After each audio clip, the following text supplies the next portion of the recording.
My husband's a surgeon, always so wrapped up in his job that he was hardly ever home. A week before I was supposed to give birth, I found myself driving alone to the hospital where he worked. I was having the baby. I parked in the underground garage and ran toward the elevator. I was about to get in when out of nowhere, I got shoved hard from behind, by his first love, Vivian Vanderbilt. One hard shove and I was on the ground, belly first. In that split second, I felt it. My blood, warm and pooling fast between my legs. The contractions shot through me so deep that my skin went pale. I gasped, begging for help, but, as if she didn't see my bloody situation, she casually took out her phone and dialed my husband right in front of me. Her voice was all sweet and flirty as she talked to the father of my baby. She cooed, "Marcus, I'm almost there. My finger really hurts. You think I can skip the line? Ivory won't mind, right?" I watched her step into the elevator and leave me helpless on the floor. With trembling fingers, I fumbled for my phone and called my husband, but he hung up on me 3 times. When he finally answered, there wasn't a single ounce of concern in his voice. "Didn't I tell you not to call me when I'm at work?" "Listen," Vivian cut her hand. "I'm prepping to bandage it. I don't have time for this."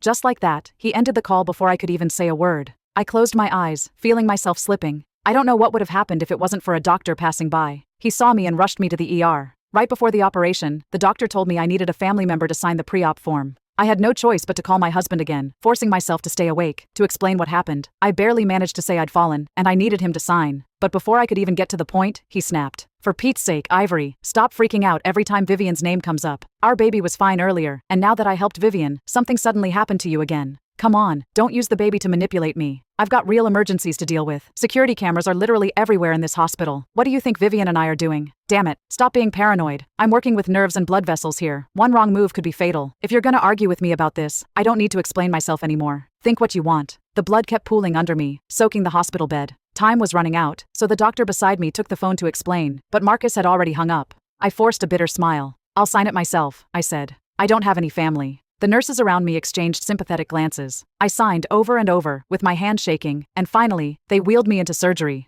The lights were harsh and blinding. That was the last thing I remembered. The next thing I knew, my belly was flat. Just a raw, stitched-up wound was left. I looked around the room, but the baby, I didn't see my baby. Where was my baby? Panicked, I tried to sit up despite the pain, until a nurse who was about to change my bandages stopped me. She must have seen the desperation in my eyes, her face full of that gentle sympathy I hated. "I'm so sorry. Your baby didn't make it." It felt like someone had ripped the earth from under me. I collapsed back on the bed, and tears just poured out. I didn't even feel the pain of her changing the bandages. I'd been married to Marcus for 5 years. For 5 years, he'd put his first love first, time and time again. I used to ask him about it, and we'd fight. He always said she was just like a sister. I loved him, so I believed him. I kept making excuses for why he was so cold. I thought once the baby came, he'd finally come back to me, back to our family. But in the end, his first love wrecked our home. What cut hand, what bandages? Since when does a top surgeon like him need to deal with something that minor himself? Those were all just excuses. He loved her. He always had. He'd do anything for her. And when she came back into his life, I lost him. That thought pulled a bitter smile from me. When the nurse left and shut the door, I stared at my phone. It had been 8 hours since I called my husband, and my phone was silent. No single message, no missed calls. My fingers hovered over the screen, and with my one free hand, the one not hooked up to an IV, I typed out what should have been said years ago. "Marcus, let's get divorced." I sent my husband the message, and his phone rang back almost immediately. Before I could even get a word out, he started in on me. "What now?" I checked the hospital system. "You're already there, aren't you? Aren't the doctors and nurses enough to take care of you? You really had to call me when I'm at my busiest? When are you ever going to stop acting like a child? Other women don't act like this when they're pregnant, you know. Once the baby's born, what excuse will you have then? Geez, Ivory, you gotta get a grip." I was about to defend myself when I heard Vivian's pretentiously soft voice in the background, trying to calm him down. "Hey Marcus, maybe Ivory misunderstood me. Why don't I explain it to her? I don't want you two fighting because of me. I know you're working hard, and you don't have time to take care of her. I can help with that for a few days." Marcus's voice softened in a way I had never heard him use with me. "No, you're still recovering yourself, and you still find the energy to care about me. She's the one who's always making everything unnecessarily complicated."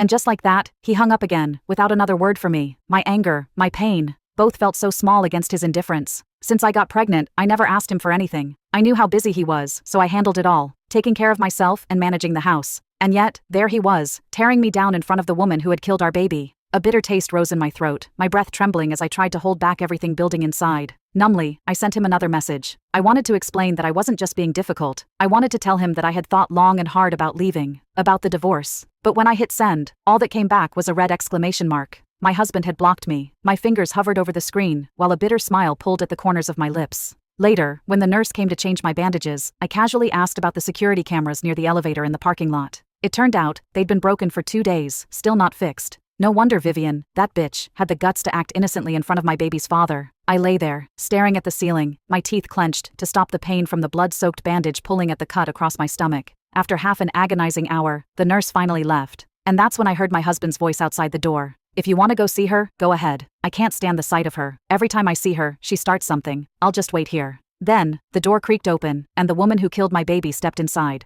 That bitch even had the nerve to smile at me. The little strip of gauze wrapped around her finger was like a silent taunt. She didn't even wait for me to confront her. She came to me first, daring to show her face. I must have looked pathetic, pale, weak, and broken in front of the woman responsible for my child's death. The grief, the anger, it rose up all at once, making my whole body shake. Before she could get any closer, I shouted, the words tearing from my throat. Did you come here to show off? To laugh at me? Get lost. I forced myself up from the bed, my hands gripping the mattress as I threw the pillow at her with everything I had. The sudden motion ripped at my wound, and blood immediately soaked through the fresh bandages. Her expression shifted instantly, and tears started spilling from her eyes as she rushed out of the room. I heard my husband's furious voice from outside. She dared to yell at you? That's it. I'm going in there and making her apologize. He stormed toward the door, already halfway inside before Vivian stopped him, her voice trembling as she cried. No, let's just go. I don't want you two fighting because of me. Her voice faded as they walked away, and I sank back onto the bed, feeling like the last bit of life had been drained from me. My husband only had to take one more step. Just one. And he would have seen that I wasn't making any of this up at all, that I was actually bleeding in pain. But he didn't check on me. Instead, he walked away with his first love, not even bothering to check my records when he had the chance. The line between love and indifference had never been this painfully clear. I took a moment to steady myself, then contacted a lawyer to draft up the divorce papers and had them sent to the hospital. Marcus Hartman was the one listed to receive them. It wasn't until the courier called that I realized Marcus had already left the hospital. With my number blocked, I had to log into an alternate account just to ask where he was so he could sign. But just as I logged in, I saw he had a new update on his Facebook.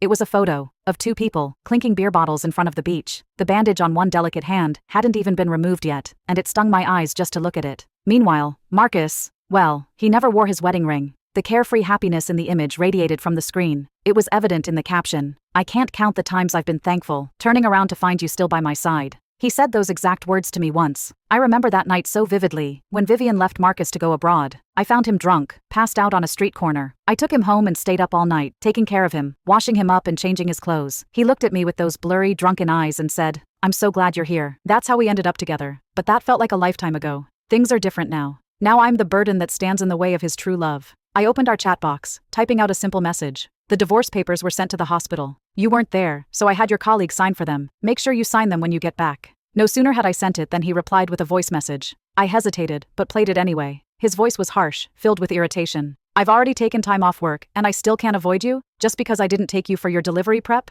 Seriously, Ivory, how long are you going to drag this out? Did you really have to drag my colleagues into this shit? Are you not embarrassed enough? You were the one who cried about wanting a baby. What kind of a pregnant woman, about to give birth, is still getting jealous? If you won't think about yourself, at least think about the baby. You're too selfish to even be a mother. I just stood there, stunned, as his accusations sank in. It was unbelievable how he was turning this around on me. Just as I was about to respond, I heard her voice again, Vivian, soft and sweet, calling my husband's name. Hey Marcus, look at this shell, isn't it pretty? Let's take it home as a memory. Thanks for coming with me to the beach, even with your busy schedule. This is for you. As she got closer, I heard a subtle edge of nervousness in her tone. Oh, are you talking with Ivory?